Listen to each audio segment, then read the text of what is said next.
I'm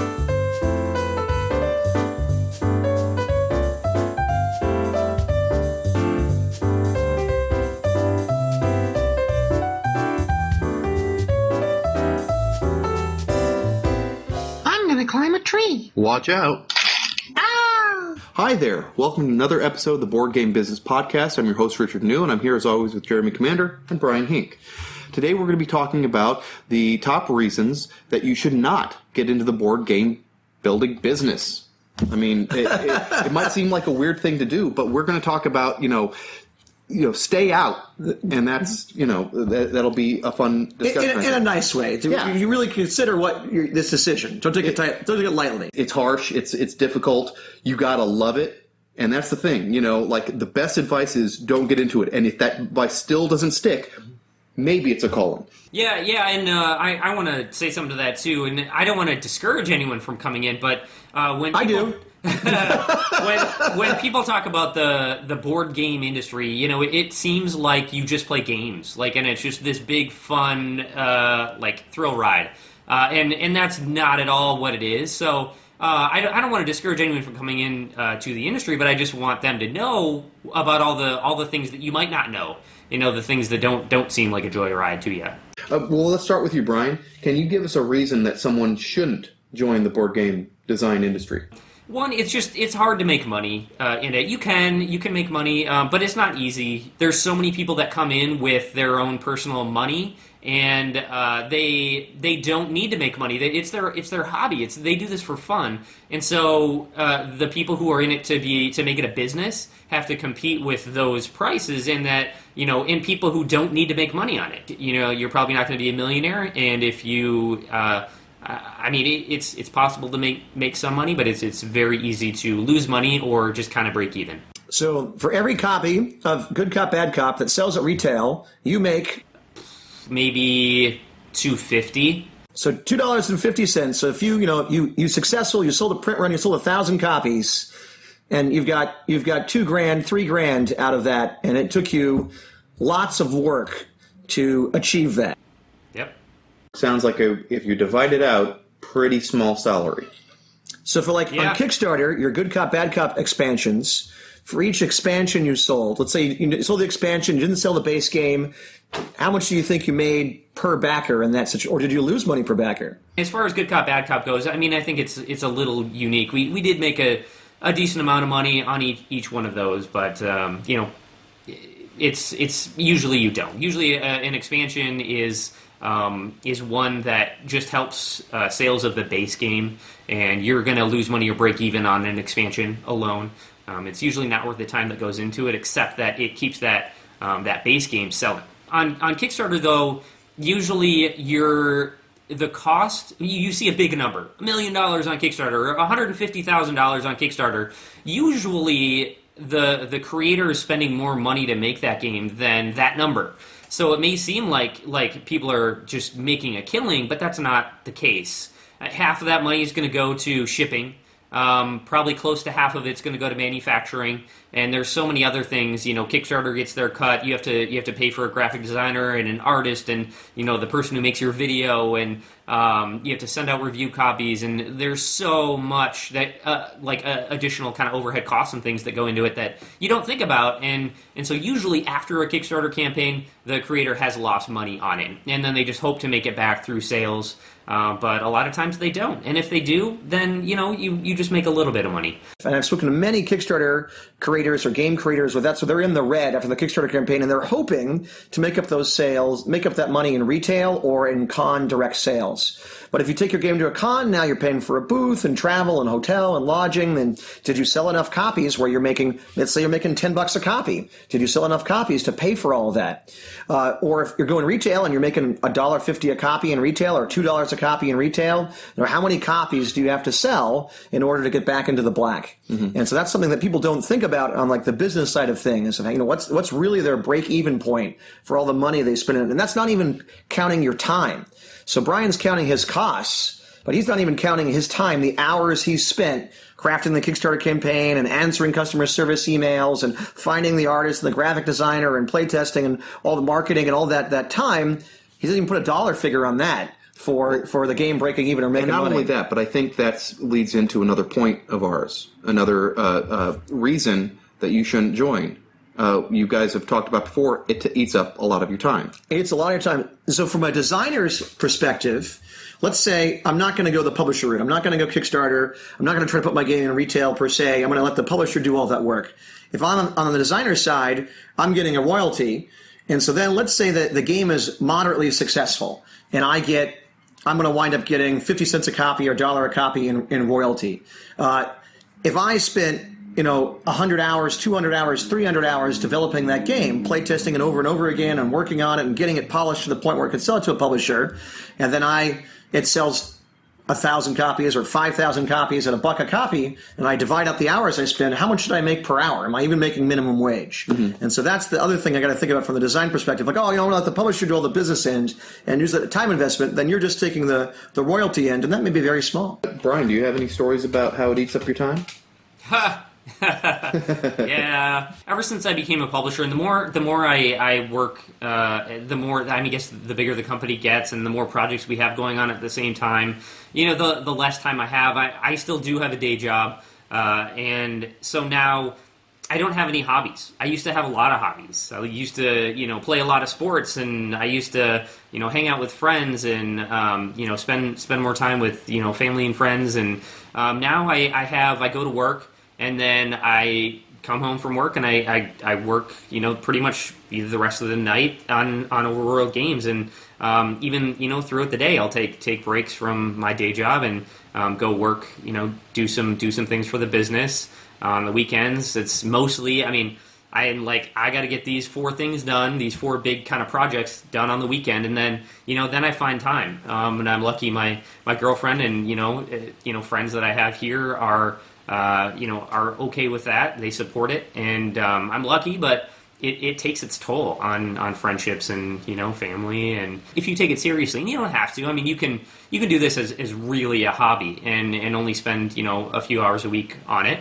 Kind of having fun and just not expecting to ever do this full time. I didn't really think about it when I first started, and I didn't. I do. It's one of those things that I do kind of question, once in a while too. Just like, do I really want to be so consumed with this kind of business? And it's partly about, do I think that this is going to be a full time? Do I see a light at the end of the tunnel? And because I do. I'm okay with it, and I'm willing to, put in some more time. All that time you would spend playing games, you're now spend developing your game, working on it, and it eats up all your game time. And so that's true. I'm willing to sacrifice all of that. And like you said, you don't have to do it as a business as the end goal. Maybe my end goal is to make a game that I'm proud of and happy with and put it up on the Game Crafter. And maybe I sell 50 copies and I give them away to my friends as Christmas gifts. And that was my end goal. That was my end game, was to do that. And I would be perfectly satisfied for that in certain circumstances. Brian brought up something very interesting, Jeremy. I think you're someone that I have never. It never occurred to me until he said it that you would ever think of the time that you spent designing and developing a gaming community as being time you could have done something else, time you could have lost and spent doing anything else. Have you ever had those feelings? Knowing you as I do, I think, my guess is the answer is no, but please correct me if I'm wrong. Have you ever had the feeling like, I'm just spending way too much time on this? Sometimes. I have my moments of doubt there. I could be developing other skills or investing that time in other things. And so, but I think for me, building the local community, it's that's very intrinsically rewarding. Mm-hmm. And the people you meet and you see how it has a positive impact on their life, that's a very rewarding experience in its own. And so for that, I have those moments of doubts, like when I'm running a big event and I get nothing but complaints for 3 days, and I'm like, man, you get kind of down, you get kind of blue. But then you get the one guy who goes, I'm so glad you did this. I got to bring my game here, and I got so much great feedback, and I'm so inspired, and that really picks you back up again. And so there are moments where I have those moments of doubt, but I think it's so far the rewards, especially from the people, is enough to keep me going. Okay. So now that we've talked about the rewards, let's go back to what also brings you back down a peg a little bit and makes you think, maybe this isn't worthwhile. Give me another reason that our viewers shouldn't. Your game is your baby, especially if you only have one game, And the criticism you'll face for that game is very hard. You have to have a thick skin. And so, like, there's different contexts. If I'm going the designer route and I'm taking my game to publisher speed dating, I'm going to get a lot of rejection in a short amount of time. Or I may have my sell sheet and take it around to different people at a con. They don't even want to talk to me. They don't even want to look at it. And I get a lot of rejection. Or, I give my pitch to the game and it instantly gets poo-pooed. Like, ah. And so if my identity is so emotionally tied to that game that's going to hurt me every time I get that negative feedback, then that could be very emotionally draining and very depressing to do that and face all that rejection. And so for my design partner and I, we've probably done 20 prototypes where we've designed them, developed them, and play tested them. Not just the idea stage, but actually hit the table and other people played it. And more than half of those are sitting on the shelf as rejects. And that's just a part of the process. That's also why I encourage people to work on more than one game, because if you only have one baby and it doesn't make it, that's going to be devastating. But if you have more than one, you're going to develop more as a designer. If you're going Brian's route and you're as a Kickstarter or as a publisher, you're going to get, as soon as you're on the internet is full of trolls, and you're going to get lots of negative stuff that people are going to criticize whatever thing on Kickstarter they don't like. Like, oh, this other campaign gave me all this free stuff, or they didn't charge me for shipping, or they lost more money than you did. Why aren't you losing that much money? And that you get all that too. And then your game gets out there, it goes in BGG Geek, and maybe you're aiming at a more casual audience. And the gamers all come and trash your game. It's too casual. Like, it's not like this other game. I hate it. Yeah. And then you've got to be able to take that criticism too. So there's a lot of negative feedback you're going to get throughout the process. This game would be great if it lasted 4 more hours. Yes. Jeremy is 100% right about that. You, as a small company, you don't have many games, especially when you're just starting out. And each one, you put so much of your blood, sweat, and tears into it. It becomes part of you, and it's hard not to take it personally when someone says something negative about it. And usually, they're right from their perspective. Like, yeah, that isn't going to work for you. And I see what you're saying, but usually also from the insider perspective, there's a reason we did that. There's a reason why it's not how you like, and that you don't get to see. And so it's kind of hard to take that sometimes as a publisher. But I also think as a designer, and I've said this before, the most important quality you can have is to be able to love feedback, to crave feedback. It's going to be the most important thing. Constructive criticism is your best friend as a designer. You're going to be the best designers are the ones that can take constructive feedback. And then, understand it, that person that's giving it to you is just trying to make your game better, and then just to use it and make that game better. Well, see, we keep ending so positive, so I feel bad. We got to go negative again. Brian, give me another one. Give me another reason someone shouldn't become see my a game list designer. Here. Most people get into this industry because they love board games, they love playing games. But then when you move into trying to make this your job, you lose it. You lose most of that. I still love playing games, but I rarely get to anymore. I used to do it all the time. I used to spend so much time playing games, and now I don't get to play. I don't get to play games for fun. 99% of the games I play are games that aren't done. They're not good. They're my games, other people's games. They still need a lot of polish. They don't have final art. And so they're more about, it's all about... It becomes work again. Now that playing that game is work instead of fun. It is all work, yeah, I mean... And do you feel like, I feel like sometimes I get to the point where when I am playing a game that is finished and for fun, I'm playing it for research. I got to play this game because it's the hot game right now, or people are talking about it, or I need to see how this mechanic works. And maybe you're not spending your time enjoying it, you're spending your time analyzing. I'm analyzing, and maybe it's not, there's certain kinds of games, flavors that I like, and other flavors I don't like. So now I'm playing a game that's a flavor I don't like. It may be a good game, but I just don't like this flavor, and I'm eating this flavor because I need to do it for work. Brian, does that happen to you too? Oh yeah. I mean, I like all types of games. I like some games better than others, but I do love, I love long war games. I spent a lot of time growing up playing Axis and Allies, but I do find myself playing games that I know I won't like, a theme I won't like. Maybe I'm just, so sick of these Euro games, but I got to play, another one. Or to summarize, the question you have to ask yourself is, I know you love playing games, but are you willing to give that up to make other people's game experiences better. It's interesting. I every time we talk about gaming, I also think about my writing aspirations. Right. And the more I sort of get into story structure, the more I sort of start understanding how something works. Now, I sort of had the same experience. I'll watch a movie, and I'll sort of know how it's going to end. Yeah, right. I'll watch the first act, and I'm like, okay, so they're going to mirror that, and that's going to be... So I know how this is going to... like, it's just...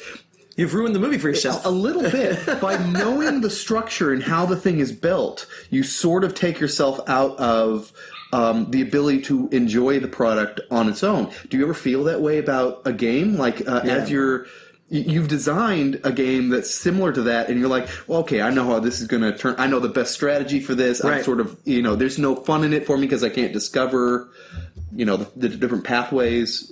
Or they took a different pathway than I did. There was a branching pathway, and I took this path because I thought I liked it better. It was more fun for me. Mm-hmm. And they took the other path, like, I'm going down the wrong path. I don't like where this game is going. Mm-hmm. And I absolutely have that experience. Okay. Yeah. Like, you play a game, and you play just like the person sitting next to you, but now you don't play a game like you used to. Now you see, this thematic element and how they tied it to this mechanic, and you don't just have fun with it. You don't just love it. Like, I feel like I am a sailor, like I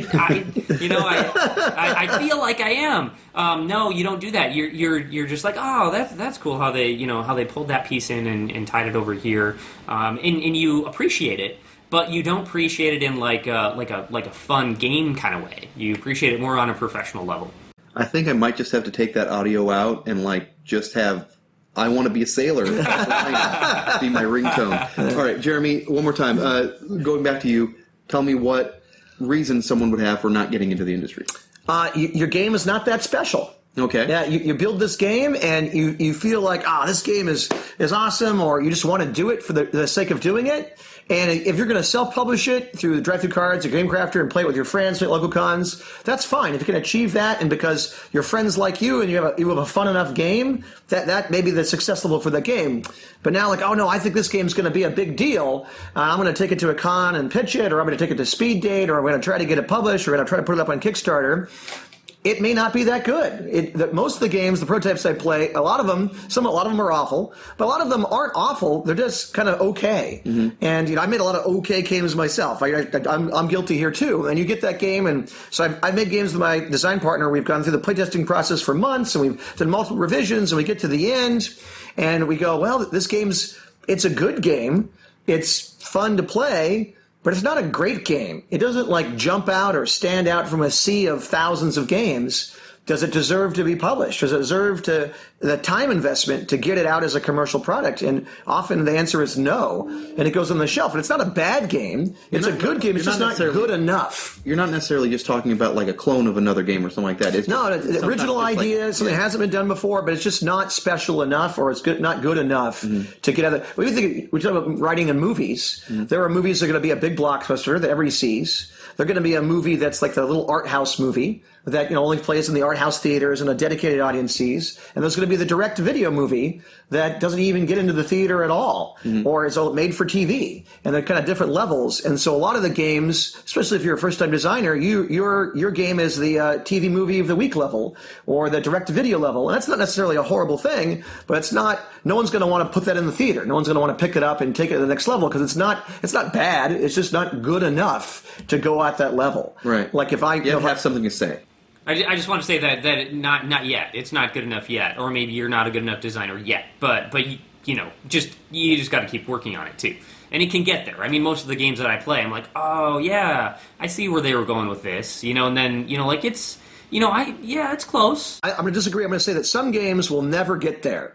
Some games will never get from a grade C or a grade B game to a grade A game. No matter how much you work, there's just, without taking it totally apart, making it a whole new game, it's never going to get there. Okay. Brian, do you want to give us another reason someone shouldn't join the community? Sure.